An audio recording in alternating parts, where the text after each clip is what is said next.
can make it there, I'll make it anywhere.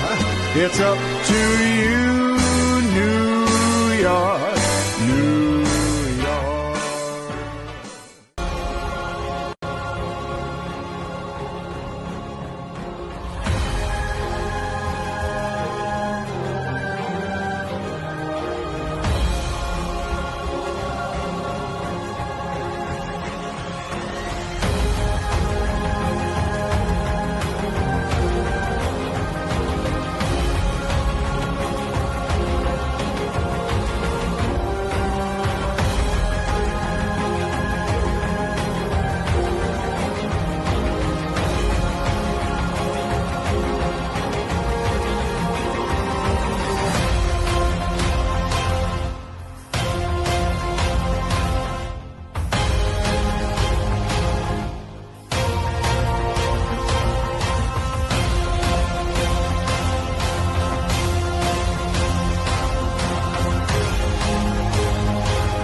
How we doing, guys? Welcome back to another episode of the Richie Hicks Jr. Sports Podcast here on Facebook Live and YouTube.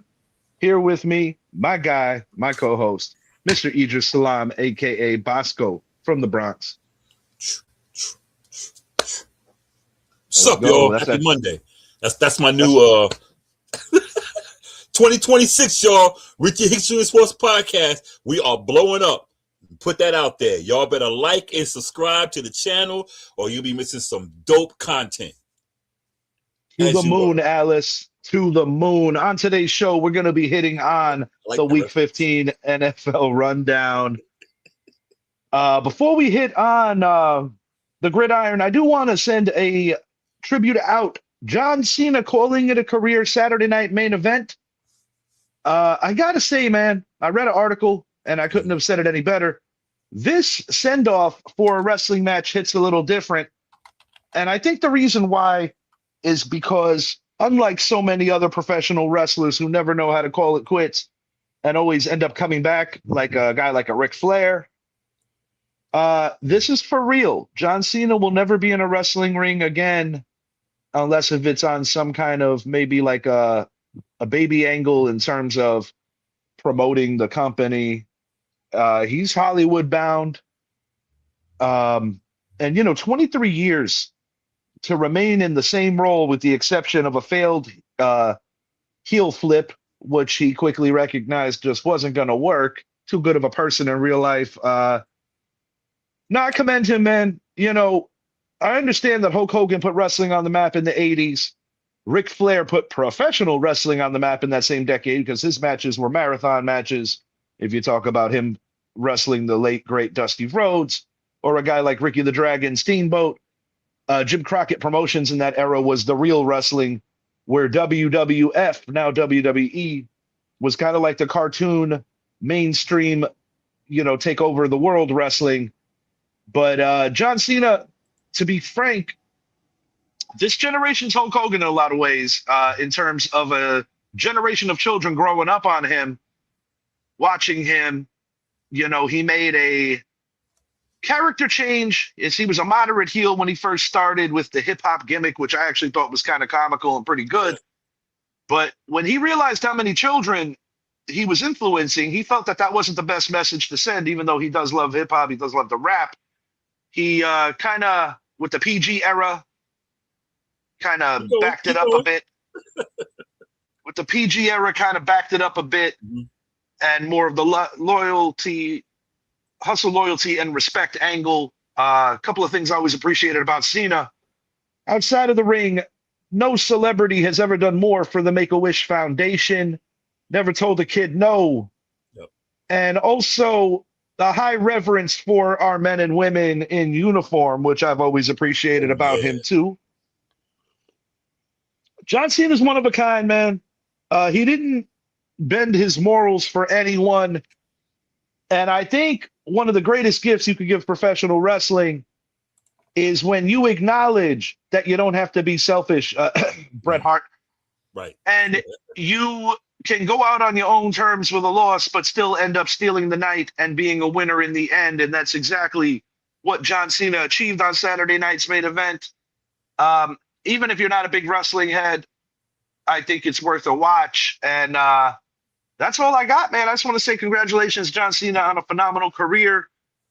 Congratulations on just excelling in everything you've ever done. And like I said, a huge salute for his work with the Make-A-Wish Foundation. Truly admirable stuff that this man has always been about.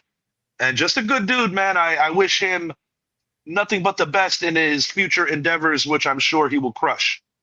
Yeah, I agree, man. When he came around, I was kind of like winding down from watching wrestling, but he gave me that like I said, I'm gonna check this guy out, and him getting into the hip hop.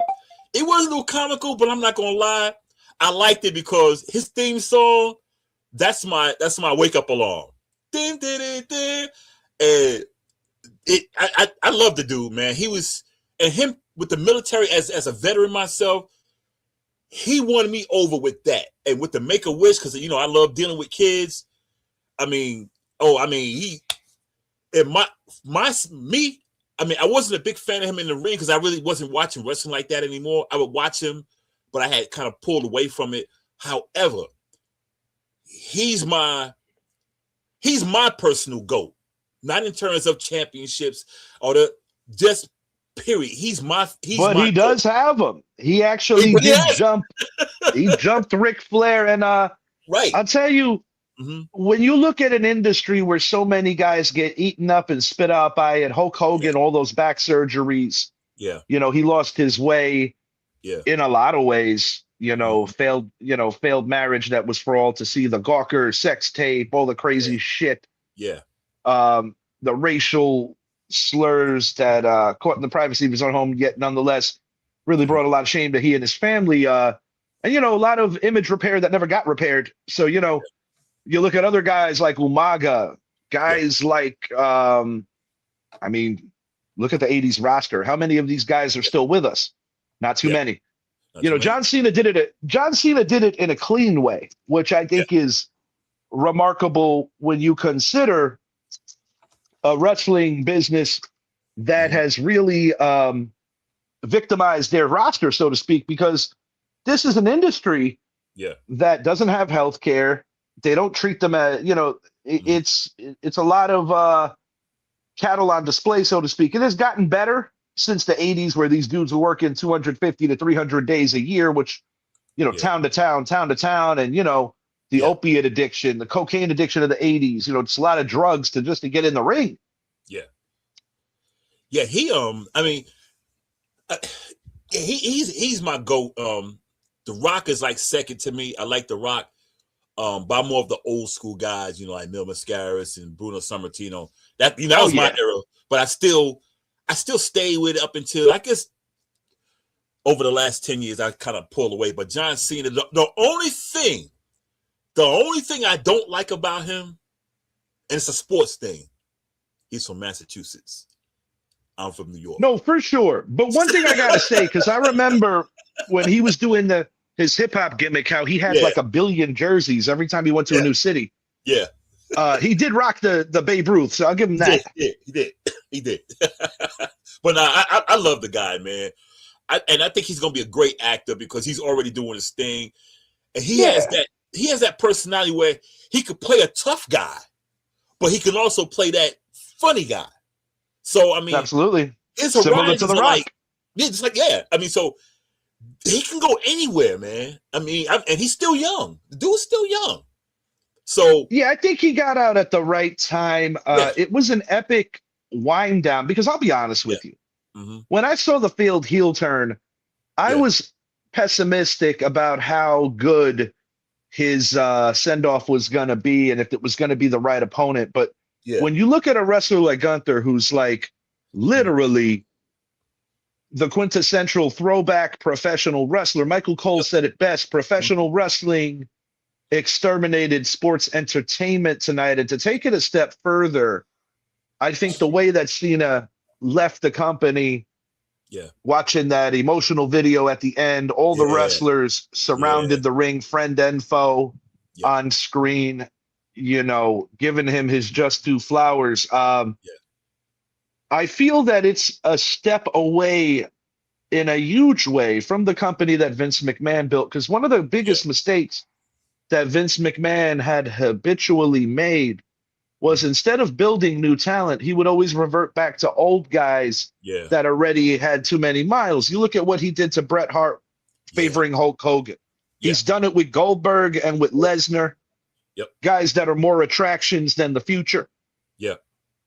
And some would even argue that he did it with Cena. But the difference is with Cena, I feel that John Cena did a great job of enhancing other talent. And John Cena never had an issue with putting his shoulders down if it was what was best for the business. Right. That's the great thing about it. Scandal free. Yeah. I'm happy for him and everything.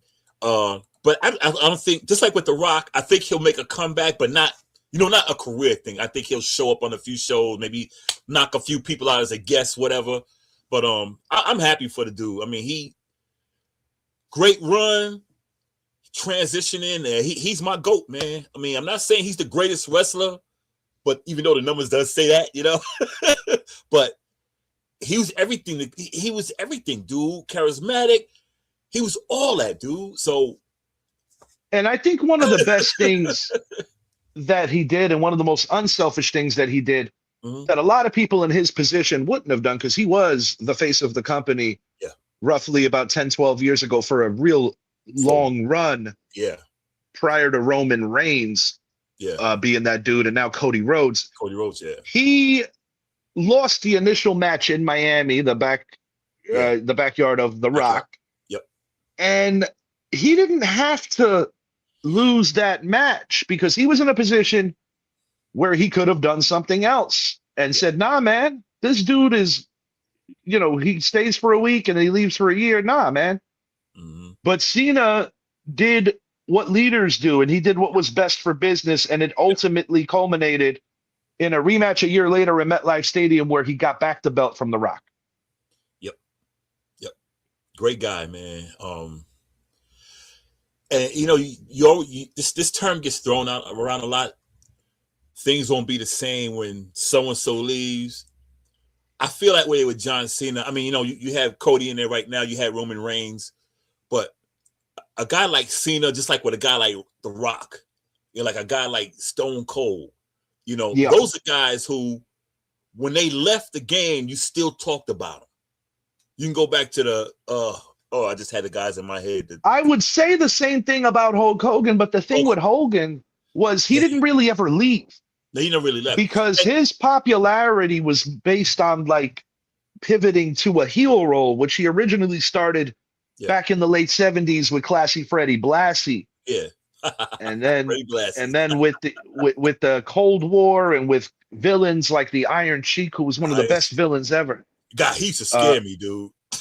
Dude, the Iron Sheik was the kind of guy that on the up and up could probably beat all the talent, because he was an accomplished Olympian in his home of Iran. So he was offered money by Vern Gagne to break Hulk Hogan's leg that night and say, nah, man. But, he had his loyalty was to Vince and another guy that did what was best for business. The Hulkamania tidal wave came through in 84 and ran the industry for the better part of a decade. It kind of staled out, plus the steroid stuff.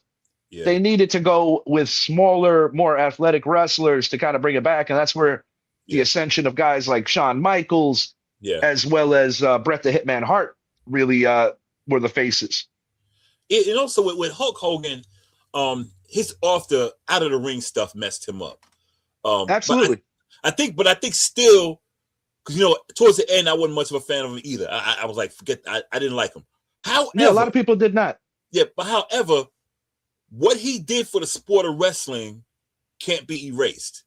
If you erase it because of what he did outside, then you're an ass. I think his big mistake was, I think in his heart, he knew he was wrong. And I think he was like, I know I'm not a bad person like that. And I said some foul stuff. People know who I really am, but that's the problem. like when Mark Henry offered him that road trip, Yeah. because Mark Henry said he's a good person that did something really foul. And Mark Anthony wanted to help him repair the image, whereas Hulk didn't feel that he had to go through all that because he's like, I had a bad moment. People know I'm a good guy. I'm like, nah, dog, you could have really done some image repair, to each their own. But because I think I think he was a good guy. I really do. I just think he's a good guy that went into daddy mode and got real foul. Exactly. He went into dad mode, and I don't necessarily think it had everything to do with the boyfriend being a black dude. I think it had maybe more to do with maybe Hulk just didn't like him as a character, but the way it came out couldn't have been any worse. But at the same time, when you try to do image repair and normalize it, and you say that you and your boys used to call each other the N-word, I'm like, who were you chilling with back then? Yeah, like, dude, I mean. It's like it's like I'm not gonna call you on the phone and say, that's not how I'm gonna greet you. Right. You know what I mean? But it's still with Hogan. I mean, the Hulkamania, he deserved his due. I mean, no question. And the God's honest truth is he did do things for African American wrestlers to get them better pay. I know one story that stood out was Kamala, a guy that Hogan had a lot of high reverence for, and just wrestlers in general. I mean, he was actually pretty good friends with The Rock's dad. Yes, that's what I'm saying. Like I said, he was what he said was messed up, and but what he did for wrestling in a whole, you can't take that away. You no can't, question. You can't take it away. I mean, there's a lot of athletes in football and every sport that I'm like, man, you're a piece of shit. However, like O.J. Simpson, I mean, he did it. I knew he did it back then. Yeah, right, he did it. But what he did on the field can't be questioned. I could separate the two, but he did that shit. Yeah, like I understand, like going for him on a civil lawsuit, but that was kind of wild. Like you think it's Heisman. I'm like, what the fuck's that got to do with this? Yeah, that's what I mean. What he did. That was wild. I'm like, a Heisman's gonna bring back your son. You know what I'm saying? Then he breaks it on TV. I'm like, I get the anger, and I'm not diluting anything that Mr. Goldman felt or feels. I'm not gonna break it though. If you look at Richie, if I got someone's Heisman trophy, you think I'm gonna break that shit? Nah, dog. I don't care what his ass did. I'm not breaking that shit. Hell no. Yeah, it's an unfortunate thing on so many levels, and I personally think OJ had some issues at the youngest of ages because I feel that part of his destructive behavior was also predicated off of the fact of something that a lot of people don't know. O.J. Simpson's old man was a drag queen. Exactly. In the wild times in Frisco, and I believe that O.J. had that almost. I don't like to use this phrase too often unless it really applies, but this time it does. I think it was kind of like a toxic masculinity that he always carried. Yeah. And in that regard. Yeah, and with his father being a drag queen during the period he was coming up, you're talking the 40s, 50s, 60s, you're talking that's got to be real embarrassing. I mean, it's more and this is a guy, coming up. Yeah. This is a guy that not just him. You could talk about political leaders like a Malcolm X, a Martin Luther King. You got pain in a community going back all the way to an egregious thing that happened with young Emmett Till. Yeah. But to be on a platform like you're a sports icon, a sports athlete, and a desire to want to be universally accepted by white America, that's good. And I understand the reasons why. It opens up a lot of doors for people that'll come after you. And in that regard, you have to give OJ his due as a pioneer. But unfortunately, I think along the way, OJ Simpson very much gave his back to the community that really rooted for him. Yeah. And he never went back until he literally needed them. And when you talk about a turbulent time in the wake of the 92 LA riots, the Rodney King situation, the way that those guys were let off the hook. Yeah. LA could not afford for OJ to be guilty. And it was like, we're going to ignore a horrendous crime for a bigger gain. It was a weird case from the beginning. Yeah. Between Judge Ito, shouts out Chris Darden. I read his book. It's pretty good. But Chris Darden getting involved with Marsha Clark did no good for the prosecution. Nope. And it made Chris Darden look weak. And you talk about a guy in a no-win situation. Yeah. You have a proud black man who's a credit to his community, like a Chris Darden. But on the other side, trying to take down a black icon. Yeah. And at that time of an oversensitivity for many valid reasons, that I don't envy Chris Darden's position during that case either. No, I don't either. I think with you said right about the riots, and OJ couldn't afford him being guilty. You nailed it, because that shit would have blew up. Like I said, did the black community believe OJ did it? Yeah, I don't know one black person who felt he was innocent. Even if you look at the original Mos Def album, Black on Both Sides, and you know how the song goes. Yep. And see, that's the thing. It was when he said OJ found innocent by his jury of his peers, but they've been fucking with that nigga for the last 12 years. Exactly. And you know what I'm saying? So you nailed it. In that regard, exactly. Not once did Mos Def say that he didn't think OJ was guilty. He just said the law said move it along. Exactly. Dude, you just nailed it. And that's going to be, this is why, ladies and gentlemen, those who follow us, you need to follow this page right here. Because Richie, I'm pointing the wrong way. Richie, he be nailing that shit. See, I know I'm the black guy, but see, y'all got to realize Richie's not white. He might look white, but Richie's not white. So he got a little bit in him, but he ain't white. So he know his shit.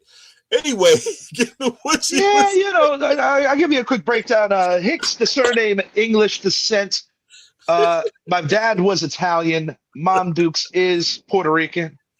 So, I definitely got the mutt mix happening because, we have anybody that knows, the island, so to speak. You have Taino Indian. Yeah. You have African American, because let's not forget, like during those times, a lot of soldiers in Puerto Rico. On the Italian side of things, more so if I was like directed in Sicily, anything history related, you have the Moors involved.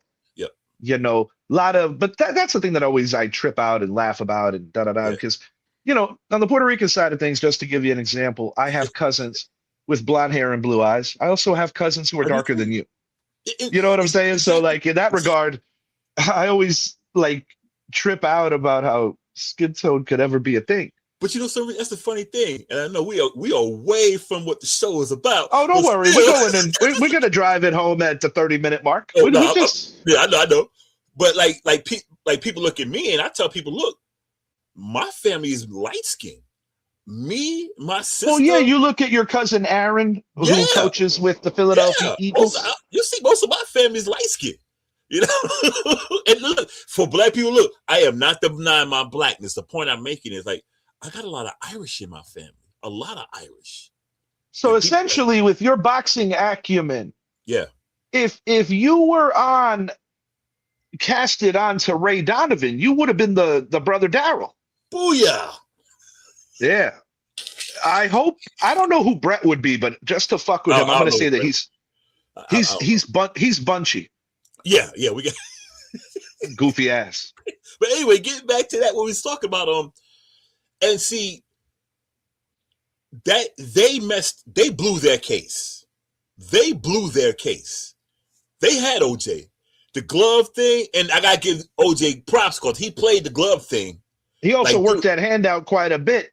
Yeah. As directed. And one of the most strategic things that I have no other choice but to find funny. Yeah. The late genius Johnny Cochran, who actually Christopher Darden worked for. Yeah, prior to going on the other side of the law. Yep.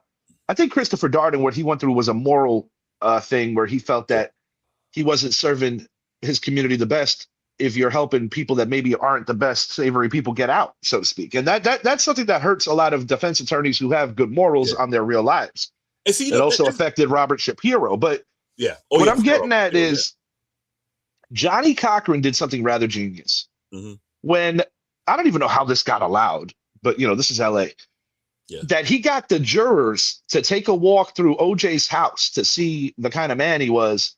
And he replaced all of his like pictures at golf outings and country clubs and things of that nature with like Afrocentric art. Yep. Basically, they made OJ's house look like your house. Right. And see that's what I mean. The prosecution blew it. And like with the glove thing. That was terrible. And that was Darden's fail. That Christopher Darden made a huge mistake. Gloves under gloves. And he put it, I'm like, and when he did that, I was like, they blew it. They blew that case, dude. That's why I say you can't be mad at like Christopher Darden. I'm not mad at him. That's his job to prosecute, whether you're a black, white, yellow, green, whatever. That's his job. I wasn't even mad at him. Just like they can't get mad at Johnny Cochran because he's defending OJ. That's his job.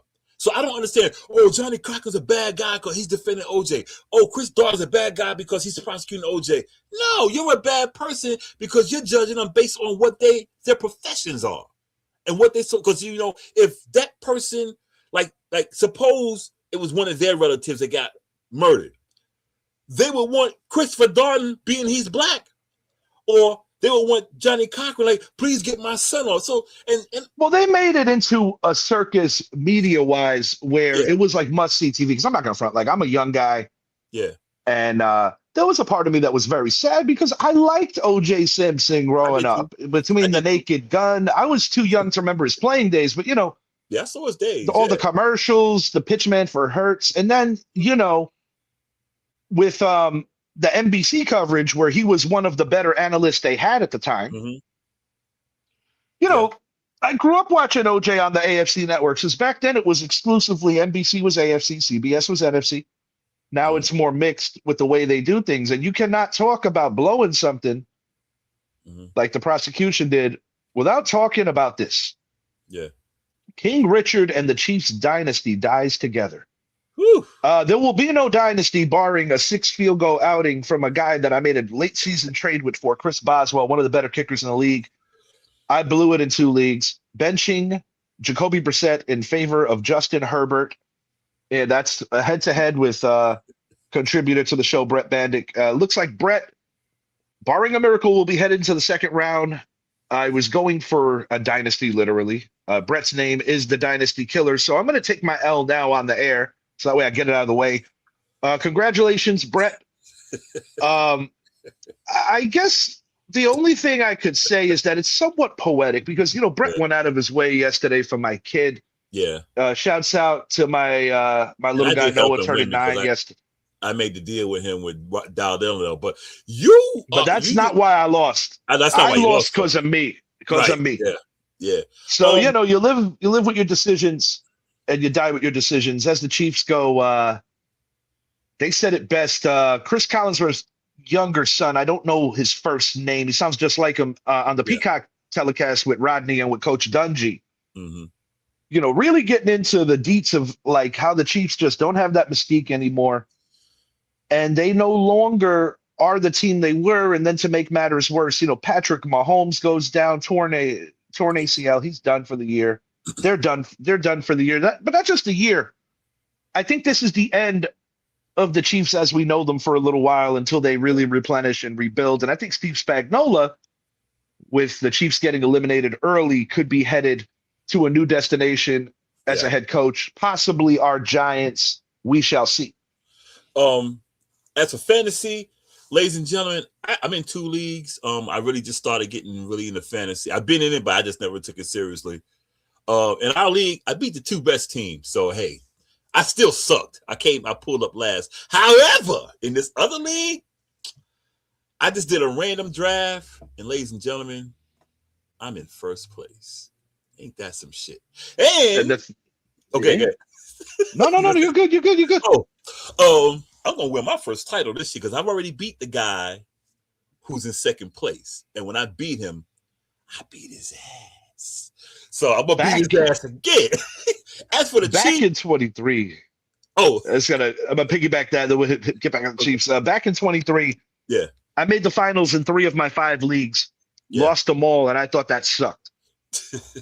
But getting knocked out in 4 of my 5 leagues, the 5th one I didn't make the playoffs in due to injury, that Bucky Irving situation and Malik Neighbors, other guys. This is the most annoying thing ever. I am on a 5-game winning streak in the league that I didn't make the playoffs in because everybody finally got healthy when it was too late. Yet I lose my 4 money leagues for the playoffs that I had chances at. But I can't bitch and moan because last year I did clear over 2,500 in fantasy football alone. Yeah, he did do but like, last year. Yeah, but man, oh man, you talk about a change to go 0 for 4 in round 1 in every fantasy league, especially after all the playoff preparations I made, making deals with Shed and Idris. You know, it's the end of a dynasty right now. You know, King Richard was on the fringe of a dynasty, going for 3 out of 4. You know, I took my trophies with me to set them right next to Brett. Brett named his team the Dynasty Killer. Yeah, and that's who's doing it. But ladies and gentlemen, next year, watch it. That's why you need to follow the Richie Hicks Jr. Sports Podcast. The Mixed Masters of Kung Fu will win the league next year. This is going to be the 3rd year, and I said 3 years. Anyway, back to the Chiefs. You did good on draft capital. It wouldn't shock me. Go ahead, Idris. I'm the Chiefs. Yeah. Well, as for the Chiefs, you know, the last couple, even though they won a couple of years ago, they were looking beatable slowly. Each year they just looking beatable, more beatable. Like last year, they kept looking more beatable. Of course, the Eagles ripped their heart out, and I think that was the beginning of the dominoes going backwards. Yes, and you know, they really never replenished. Even after their first, they really never replenished what they had. Like they had Tyreek Hill, they had all this stuff. You know, they let Juju leave. He came back. They let this happen. Kareem Hunt left. You know, they got rid of him, and he came back. Pacheco, blah, blah, blah. They drafted Hilaire from LSU, and he hasn't panned out. They've never really brought anyone in. Now, the defense has been the defense. So it's like I said, I picked them 3rd this year anyway. So this doesn't surprise me. I didn't think they would be as bad as they are, though. I thought they'd be. No, that's a seismic shift in power in the NFL because for the Chiefs to be 6-8 after 14 games, I don't think anybody would have seen that coming. No. And while after week 1, the Brazil game, I did tell Brett that I think the Chiefs are going to be in for some trouble this year. Dude, I didn't think they 8 losses. Game, period. I had them losing. I had them going like 10-7, 11-5. But I had them really 10-7. But check out this stat. This is crazy. Yeah. They asked Coach Dungy and Rodney Harrison, what was the last time that a Super Bowl didn't feature either Tom Brady or Patrick Mahomes? Which obviously this will be this year. It's about 20, you got to go all the way back. About 25 years, maybe? Not that long. It's got to be about 20 then. Closer. It was actually 15 years when Aaron Rodgers and the Green Bay Packers. Oh, yeah. Yeah. This was the question was the AFC Championship game. Oh, I thought it was the playoffs. Yeah, the Super Bowl would be this possibly the same answer, but no, that actually wouldn't be. It would have been Cam and Peyton played later. The point is, AFC title game that didn't feature either Mahomes or Brady. You got to go all the way back to Mark Sanchez versus Ben Roethlisberger, 2010 AFC title game, a game that the Steelers won. They ended up losing the Super Bowl that year to the Green Bay Packers, but. Just to put in perspective, how long ago this was. I mean, are you kidding me? Dude, that's been a while. I think Travis Kelce's going to call it a career. I think so too. I believe that Patrick Mahomes will not be quarterbacking the Chiefs until November next year. Yeah, it'll be a while. Given how late the injury happened. And, you know, injuries have been the theme. We're going to hit on Micah Parsons in a minute. But Bills making a huge comeback at the Razor. And this could be a sign of things to come. We talked about it off air, how the Buffalo Bills could be the most imposing wild card threat in the AFC. I mean, New England still has the inside track because of a division record. And their schedule down the stretch, if they survive the Baltimore game, they should be all right in terms of winning the division because the remaining games would be the Jets and Dolphins. Yeah. But big win for the Bills in terms of their morale. And, you know, this is 2 consecutive weeks where the Bills came from behind because Joe Burrow and co were cooking last week in the first half. But Buffalo, with the death of the Chiefs right now, Yeah. if Buffalo gets that wild card position or even somehow catches New England, the Baltimore game is huge because Buffalo could tie New England, but it still comes down to New England having a better divisional record, which I do believe they'll hold on to. But Buffalo in a third matchup, given the experience and all the things they've been through, they were my pick to win the AFC against the Broncos. The Broncos are currently the 1 seed. Mm-hmm. So it still could happen the way I measured it out. But New England, I think Rodney Harrison said it best. They got complacent yesterday. Yeah. I'm with you. Side note, the Jets fired Steve Wilks, defensive coach. Why does everybody fire this guy? He's a good coach. I don't know, man. I think with Steve Wilks, I mean, you got to give him a season, dude. Like, get him. They have personnel problems. That ain't a coaching issue. That's not a coaching issue, man. Because if that's the case, clean house. Get rid of He's one of the better defensive minds in the league that nobody talks about and too many overlook. Yeah, I mean, you let Sauce go, you let some people go, and you fire your defensive coordinator. You don't even give him a full season to even, Steve Wilks is good. But anyway, Buffalo, like me and you spoke offline, Buffalo going into the wild card could be a dangerous team, dude. I said it to Brett on that 2-hour marathon that we did the other night. Brett I was with Brett all day yesterday. He wasn't really too moved or upset about the loss. I mean, after all, that was their first loss in almost 3 months. Yeah. But I'm telling you, when I think about the experience and the pain that Buffalo has over all these tough playoff losses, and the Bengals were a team. The Chiefs. I think Buffalo's going to find a way to win the conference. I really mean that. KC, North Cincinnati is in their way. Those are the 2 teams that have had the success against them. Yeah. It will be interesting if Buffalo were to run into Houston, but that would be a kind of scenario where both teams were wild cards and making it far, which I wouldn't rule out because, in my opinion, the most dangerous offense in the playoffs on the AFC end is the Bills, and the most dangerous defense is the Texans. I agree 100%. So with Buffalo, man, I wouldn't want to play them, man, because you look at history. The team that had a good record but walked in as a wild card, they've knocked a lot of teams off. And see, Buffalo, I wouldn't want to play Buffalo with them being a wild card and I'm the home team. No, not at all. Not by any means. House money. Like, okay, we're a wild card. We got house money. We hadn't been playing like we should have been playing. No one's expecting us to do anything. No, I tend to agree. And, we talked about Steve Wilks being a really good defensive coordinator. Here's a guy that is getting noticed more, and we're going to talk about this, that the Cowboys squander a huge chance. Brian Flores did a really good job, his defensive unit, of holding the Cowboys to field goal attempts, and Brandon Aubrey literally cost them the game yesterday. Not something you'll get used to hearing, as he missed 6 points off the board, missing 2 field goals, which he's only done 3 times in his career. He's still probably the best kicker in the National Football League. He had an off night. But, excuse me, this game was also lost with the Cowboys' defensive struggles. Aaron Jones owns the Cowboys. Even Mike Zappi said it on his page today, our resident Cowboy fan. And Dallas is done, in my opinion now. They're not going to be able to recover from this. They don't have enough time. The Eagles would have to go full belly up mode. That ain't going to happen. And Dallas still has the Chargers next. Yeah, the Chargers are on a big rush and a high. They're in trouble. They're in trouble. They say they got a 1% chance. Yeah, they're finished.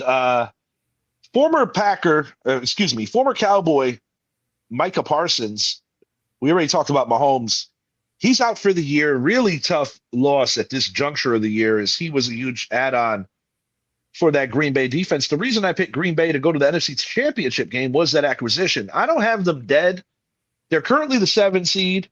Chicago jumps them yet again.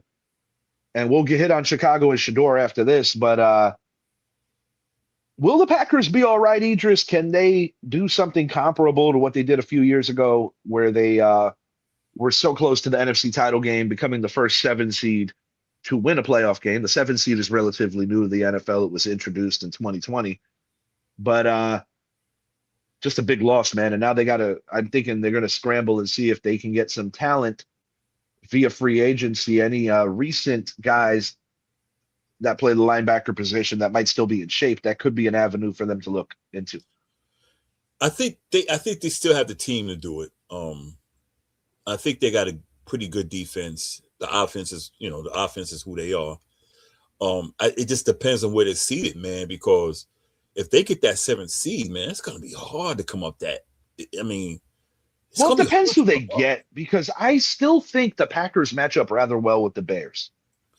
And if the Bears do end up with the 2 as opposed to Philly, I personally think the Eagles match up better with the Packers than the Bears do. With the Bears, I mean, I see them as I don't think they're as good as they seem. Yeah, I'm not trying to. They're having a good year. Ben Johnson probably is going to win Coach of the Year. Yeah, because that defense is balling. Caleb Williams is playing. If you look at his number, he's actually playing good, but he's still not playing great. I mean, no, he's not playing great, but he's doing enough to win. He's doing enough to win. And see, a huge jump from year one. I'll give him that. Oh, yeah. But see, if they play a team like the way Minnesota played last night, if they play a team that comes out like Minnesota, the defense is balling to where, or let's say the offense is moving and the Chicago defense can't stop them. They're going to be in trouble if they got to go against a balanced team who can play offense and play defense equally. Like how Minnesota played last night. They played evenly on both sides of the ball. What happens when Chicago's defense can't stop the other team's offense? That's a valid point, Idris. It's like Dallas with when they had Dan Quinn. What happens when the Cowboys don't get any scooping scores? We saw the reason I don't have the Packers dead is because outside of Kenny Clark, who was the player that Dallas acquired for Micah, he had quite the collision with former teammate Aaron Jones early in yesterday's game. Yeah. As Chris Collinsworth playfully said, "Man, we were friends in Green Bay.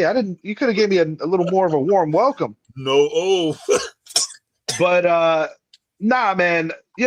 Aaron Jones is a boss. He had a game. As Micah goes, it's an unfortunate thing, but Green Bay had a good defense before they acquired Micah. Yeah. So outside of Kenny Clark not being there anymore, I still think Green Bay has the personnel, and I still think Jordan Love has the ability. Yeah. Because, Denver's an excellent defense, and I thought Green Bay had some moments yesterday. No shame in losing a Mile High. No. Oh, no. No. But I do think so, hey. Yeah, I do think the Packers are still going to find a way in, but if they don't, I would have to think that even with the loss yesterday, as Detroit came up short in a shootout against the best team in the NFC, the Rams, Detroit still might have a pulse with Green Bay's recent injury. Yeah, I would. You know what? I would like to see Detroit, Chicago, Green Bay get in. I would love to see that because I think Detroit is a wild card. The defense has got to clamp down, dude. No question. And unfortunately, one of them's going to stay home because of the fact that the NFC West is most definitely sending 2. Seattle Seahawks got a little bit of a scare. Jason Myers, who's been the best kicker in fantasy this year. Yeah. He got me 27 points in one of my leagues. It still might not be. It still is not going to be enough unless Devin Achan does his best Barry Sanders impersonation tonight. But it's possible. You know why it's possible? Because you figured the West will get 2. The Rams and the Seahawks. The NFC East going to get 1. The South will get 1. So you still got 2 wild card spots available because you got 3 wild cards. So those 3 can get Detroit, Green Bay, and Chicago in. Because, like I say, the East and the South are only getting 1 in. And with this Phillip Rivers return, even though it was a loss, bro, he had him lined up for the upset. This was an emergency kind of thing. He knows that offense in and out because of his friendship with Shane Steichen. His high school team that he coaches runs that offense. Right. And it was kind of like a wholesome moment to see his young high school players rooting for him. Yeah. No, he didn't. But clearly, you could see that he doesn't have that rocket ball that Brett was promoting. Yeah, yeah. But me and Brett are in that age bracket with Phillip Rivers. So when you see a guy that's been on the couch for 5 years, Right, a grandpa coming back, it's inspirational on the level of like seeing George Foreman knock out Brooklyn product Michael Moore. Right, it's crazy because he came out. Yeah, he has to get his legs back under him and everything. But like I said, he's just there just to help them get through the season. So And hopefully sneak a playoff spot. But yesterday's loss really hurts them. It hurt. Yeah, it hurt. It hurt. And this was a desperation move on every level because you have a guy like Danny Dimes. Unfortunately, he was probably the runner-up, if not the winner, for comeback player of the year. I think he still would have been second, even if he finished the year, just because of the ridiculous year that Christian McCaffrey's having. Because Christian McCaffrey, in addition to winning comeback player of the year now in lieu of the Jones injury, he's probably also going to win offensive player of the year. Yeah, he has more fantasy points than anybody, and that's including quarterbacks. He is playing. Better look out for your boy up in Minnesota, JJ McCarthy. He might get rookie of the year if he keep playing the way he's playing. Yeah, rookie of the year is an interesting one because some people feel that it could be Dart, but the win-loss ratio might hurt him. But I think Dart has been the best. Well, they won't give it to McCarthy because of the fact that this, unlike baseball, this is essentially his second year. Because in baseball, they base it on how many games he played to be a real rookie. But no, they count this as his rookie year because he didn't play at all last year. Yeah, but he was still essentially in the league. I thought still, if you don't play, if you don't have any offensive snaps, I don't know. Nah, if you were a member of the team, that's how they grade it. Like, I thought injury wiped it out. That's why I thought. Yeah, it should be that way. It should be that way. I agree with you there. But Dart should be up there then. Yeah, Jackson Dart has a very strong chance of winning the rookie of the year. But I'll tell you, man, speaking of Dart, he is reckless. And, we talk about Spagnuolo being a defensive natured coach. If the Giants go that route, they got to get the right offensive coordinator. But something tells me that because this guy is the future and is so important to this Giants team, Mike McCarthy might be the best man suited for the job because he is the safest one. I mean, this is a guy that habitually gets playoff berths. Yeah. No coach. We talked about it a couple shows back. No coach has ever coached two different teams to Super Bowl victories. But, the only guy that really got the closest to doing it was actually Bill Parcells with the 96 New England Patriots, who, if you take away the Desmond Howard returns, even Reggie White's mammoth defensive performance probably wouldn't be enough, and Drew Bledsoe would have had 2 rings. Just take away Desmond Howard. Just take away Desmond Howard. Even with the record-breaking game that the late, great Reggie White had. Yeah. But back to Dart, this is a guy that he's stubborn and he's pissing me off. 5 trips to the blue tent. He's very fortunate. Yeah. Very fortunate that only one of them actually was a real concussion, but it's not sustainable. Zappy said it. You don't want this guy turning out like a Jim McMahon or somebody. Right. He's got to take better care. I like his attitude about it. Like, hey, this is football, blah, blah, blah, blah. But you got to do – these guys are trying to knock you out the game. Yeah, it could be football all day long, but this also ain't 1986.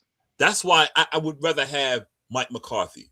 Because Mike McCarthy is going to have you in that pocket. And see, Mike McCarthy getting Dart at this stage of his career? Absolutely. Because look at how Aaron Rodgers was. He had Aaron Rodgers when Aaron Rodgers was relatively young.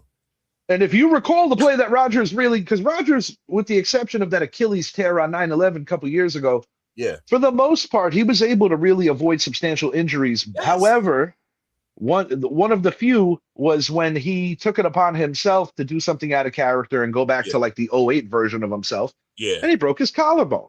Yeah. And see, he didn't say McCarthy, because he had Brett Favre at the end of his career. And yes, sir. Brett Favre was kind of reckless. He said, you better get down, Yeah, Brett Favre was like a linebacker mentality where there's something to be said about guys that want to get hit, like Scatabo and Dart, and we love them, but CTE is a real thing, and you look at the issues physically that Brett Favre is going through now. We've seen other quarterbacks go through it. Jim McMahon Man is went the through main it, one. and you don't want to see this happen to Jackson Dart. So he has to wisen up, but also they have to have the right coach to Mike hold him McCarthy. accountable on that level. And yeah, McCarthy, in my opinion, will be hired by the Giants, even though there's a part of me that would love Steve Spagnuolo. Yeah, Maybe we get Steve Wilkes to run our defense. There's a lot of possible guys that can be good candidates for the defense. Antonio Pierce is out there, yeah. but it shall be interesting. Jacksonville Jaguars, Trevor Lawrence, 6 touchdowns, career day, misses the NFL record by 1 touchdown pass. Yeah, that's legendary territory for a guy who's been topsy-turvy in his career. But right now, Jacksonville Jaguars have the inside track, and a little praise is due because Brian Thomas Jr. not having the same kind of season that he did his rookie year, in large part, he's struggling with playing hurt, playing in pain. Travis Hunter, who was an all-world prospect, his season ended, so year 2 hopefully will be better for him.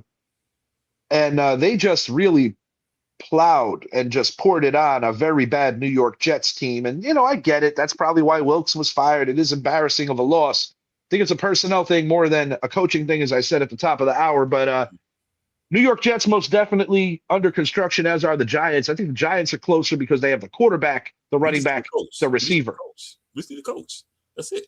We just need a coach. Yeah, they gotta revamp that coaching staff. And Joe Shane, if he's fortunate enough to stay, which I'm still not convinced he is, we shall see how it plays out. Time out. Let me address some of the Giants fans right quick. Let's hear this. They saying fire Joe Shane. A lot of you Giants fans are saying fire Joe Shane right now. How did we let little what's his name? Little Bobby Humphrey. What's his name? The Humphrey kid. Little Jordan Humphrey. Little Jordan Humphrey. He scored yesterday in Denver. Yes. And our Giants fans are like, how did we let this guy go? We signed a bum and let this guy go. Giants fans, please, and forgive my French. He had his 15 minutes of fame in the Thursday night Philly game. Get over it. I'll tell you who I am annoyed that the Giants let go more so than him, David Sills. David Sills. I'm telling Giants fans, shut the fuck up. We are not firing Joe Shane before the season's out. He's helping us with our coaching search. You fire Joe Shane right now. What do you tell the next general manager? Oh, well, we'll fire you, knowing you don't even have a coach. You don't have shit. Why would you? There is a possibility that if it's a certain coach like a McCarthy or a Spagnuolo, more so McCarthy, because he has a lot more miles in terms of being a head coach in this league. Yeah, that he may very well want to work with a different GM. Well, and if that is ultimately the demand, then I could see Mr. Mara moving on from Joe Shane. But I think it's the kind of situation right now. They said we should. Yeah, right now there's no value in it. If you were gonna do it, it would have happened when you got rid of Bowen and Daves. And that's what I was telling him. I said, dude, the coach is gone, the DC is gone. You fired the general manager. What the hell? I said, you might as well keep the guy to the end of the season. Help him with the coaching search or whatever. Blah, blah, blah, blah. You want to let him go from there? Okay. But why would you fire the GM now? What purpose would it serve? And I said, our fans are just so stupid. I'm like, little Jordan Humphrey scored in freaking Denver. So? Yes, sir. Big deal. Yes, sir. Big deal. So what? So I'm like, you guys are just so stupid. Big Jets fan, you guys are stupid. Carry on. No, I couldn't agree more, Idris. I couldn't agree more. Truthfully, I couldn't agree more. God, that's why I left. Before we get out of here, I wanted to ask you, because I was so involved yesterday with my son's birthday and, large success. Congratulations, Noah. 9 years on this planet. I've been with you for most of it, as no, I didn't create Noah, but he's definitely my son. And it was really fun just seeing him happy, seeing everybody come together yesterday. It was a really nice time. Shouts out Brett for taking care of the family and making everything smooth. Shouts out Splitsville to all the servers, everybody there. Thank you from my family for making everything really a terrific day. So I got to know these wrestlers, right? Bro. Would you be able to share that photo I sent you this morning? Yeah. That let me see if I can pull up on my man, phone. that was so friggin' dope. Hey, like I told you on the phone, I would make me a video with them. Let's see if I can get it there. There we go. Check that out.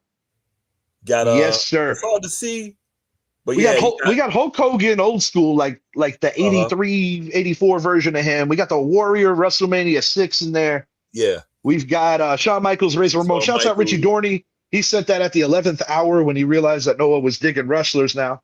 Because Noah has been watching the old school matches. But he said the next two that he wants are John Cena and Cody Rhodes. You got the announcer, I forgot his name again. Mean Gene Okerlund. Yeah. I had a question, Idris. Like I said, I was so involved with his party yesterday. The Knicks NBA Cup final, was that played yesterday against San Antonio, or is that tonight? I thought it was yesterday. Tonight. I think it's tonight. Oh, it is tonight. Good. I got something to watch. Yeah, it's tonight. In addition to Raw. Yeah. Before I want to speak on Shador right quick too. Let's before we get out, definitely want to hit on one of the more polarizing rookies in recent time. As I said before the season started with Shador, good quarterback, got all the tools to be a great quarterback. His problem is he has a problem reading zone defenses. Like a lot of people are knocking Jerry Jeudy with the interception. I said, it hit him in the hands, but maybe that was a good defensive play also. Yeah, God forbid if they ever said that. Yeah, because see, he should have had 4 interceptions, but it was a penalty on the play. Look, Shador fans, I know you love him, but you guys are acting like LeBron. He's good, but he's not this great quarterback you guys think he has a lot of flaws. Don't say, well, he didn't have no training camp. Look, he's been playing for 4 weeks. He still has the same problems he had come out of colleges. He cannot read zone defenses. That's why when he throws the ball, the defenders collapse on that receiver. That's the zone defense. You're playing the area. You're not playing the man. When that ball goes in the air, you go to that area. That's how you fool quarterbacks. That's why it's called a zone. You're not playing. Valid, man. Idris. More than valid. Good points. Yeah. And so that's just I think young Shador, that's another interesting one because Kevin Stefanski looks like he might be on the way out of Cleveland. And what I find interesting is, would the Giants be interested in him? Because I personally think he's a really good coach that's just in a no-win situation in Cleveland. Yeah. He's good OC. I mean, look what he did with Baker Mayfield. He's no question. And I don't necessarily think that moving on for Baker had anything to do with the coach because, for whatever reason, beyond my understanding, this organization fell in love with the idea of Deshaun Watson just because Baker. Yeah. See, this is why I'll never understand Cleveland. Baker in 2020, the pandemic season, goes into Pittsburgh, beats the Steelers in Pittsburgh. When's the last time that happened? Their first playoff victory since Bill Parcells lost to Bill Belichick when Belichick was coaching them. Back in when? That was in the 90s. Yeah, what was that, like 95? Yeah, that was in the 90s. So, right. I think it was Parcells' second. It was either 94 or 95. And it was like Parcells. Yeah. The beginning of Parcells' run in New England, which was a brief run. Yeah. But the point I'm making is, Baker, showed that he could be the dude there. Then he gets the issue with the torn labrum, and you just give up on the guy. Yeah. Really crazy the way that Cleveland has always squandered this. Now they get Shador. He does have the potential to be the franchise guy, but I don't know, man. Cleveland is a hard organization to trust for a litany of reasons. And as much as I like the rookie Judkins, a running back, they're going to run him into the dirt similar to Nick Chubb if they don't diversify that offense. Yeah. Yeah, that's what Joe Thomas is like. I'm done. 10 years, he was finished. Yeah. Jim Brown walked away, but Jim Brown walked away during a glorious era of Cleveland football. Yeah, so his fans, and I got to give it to Shador too because he's handling himself well with the media. He's like, look, man, I'm not throwing my team on. I'm not throwing the coach on. If you don't do your job, you lose your job, Yeah, he's doing the right thing there. And similar to Jackson Dart when talking about the departure of head coach Brian Dable, who, I have mixed feelings on Dable. He did get us that first playoff win in a long time, which was a really big high note. But at the same time, it also backed up the organization. Yeah. So, there's a couple of ways to look at it. Saquon Barkley, I do want to hit on him for a second. Looking a little more like himself yesterday, but at the same time, they did play the Raiders, so I'm not going to do a backflip for Saquon just yet. Right. I'm sure that your cousin is probably in a better mood because when you win 31-0 and everybody's kind of doing their thing, I'm sure that A.J. Brown is probably a little more humble and content. I mean, this is a team that's going to be going to the playoffs. Up until this week, yesterday, I said, here we go again. There's going to be another division winner in the East for 20-plus years. The Eagles will squash that forever streak as they will go back-to-back East champs, but I don't have the Eagles hanging out in the playoffs too long. Me neither. I don't either. Like I say, it was the Raiders. It was the Raiders. I mean, Cleveland beat the Raiders. So, I mean, it's going to be interesting because the way things are lining up right now, you could see a matchup with the 49ers and the Eagles, which would be very interesting because you got Christian McCaffrey, Saquon Barkley sharing the field in a playoff game. That's going to be fun. Yeah. I forgot about the 49ers. Well, you know what it is, dude? Yeah. Their offense has been playing exceptional. Yeah. But I don't trust their defense or the players they're missing and that's why they're having a good season, one to commend them for. Kyle Shanahan's a phenomenal coach, but I don't see the 49ers hanging out long. And that might be the best thing that could happen to Philly is drawing the 49ers in round one. Yeah, I agree. The Niners are offense. The defense did this missing too much, man. And I made a big boo-boo there too. I picked them up in one of my leagues thinking, it's just the Titans. Titans put up 24 in a losing effort, and that really fat zero for the 49ers. Yeah. These players are going to be something, man. We got to see who's getting in because everything is so tight, man. We pretty much know the division. No, I'm not going to say that. The Rams, yeah. Well, you never know still because if Seattle could beat them in the rematch, Seattle wins that division. That's still not completely the only thing that we could probably both agree on is that the East is done. Unless one of those teams lose a couple. Yeah. Well, this is interesting, right? Let's say if Seattle loses the rematch, the Niners could jump Seattle due to a better division record. Yeah. And they did beat Seattle. So Seattle has a couple of heavy fights coming their way. They still got to play the Rams one more time as well as the Niners. I think Seattle's a better team than the Niners, but the Niners have had their number for a very long time. So this is another thing that will be sorted and decided. If you haven't already, check out our show that we did on Sean Diddy Combs last week. Idris will be chopping up some shorts based off of that hour or so long episode. It was a really good one. Yep. And Idris is going to be getting that music show going in the near future, like with the new year coming. But yeah, these shorts, we're having a lot of fun with them, and we're going to keep them coming. Oh yeah, like, subscribe, do all that stuff. But follow us. We got it going. Yes, sir. And with the holiday approaching, I want to wish everyone, whether you're celebrating Hanukkah, Kwanzaa, Christmas, or if you just don't go for any of it, point to be made. To celebrate the Cowboys losing. Just enjoy yourself. Just enjoy it. And Jerry Jones, words of denial still. Jerry. But I love me some Jerry. I'm not gonna lie. I love me some Jerry, dude. I love Jerry Jones. I sincerely love Jerry Jones, man. I really do. No question, I do. And and I said this to Keith. I said it to other people that follow the Cowboys. Yeah. You can't love the New York Yankees and not have something for Jerry Jones because he is so similar to the late great George Steinbrenner. I got love for Jerry regardless, Jerry's even though funny, he is a rival. Jerry's funny, though.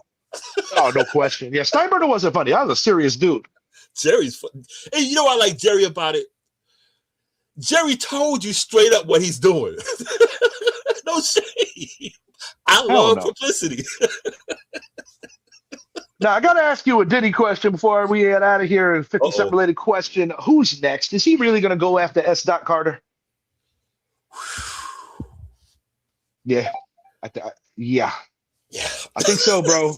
I think so. And I don't know if he has the resources because Jay-Z's a smart cat. I don't know if he's going to be able to bury Jay-Z on the level that he did with Sean Combs, but rather interesting.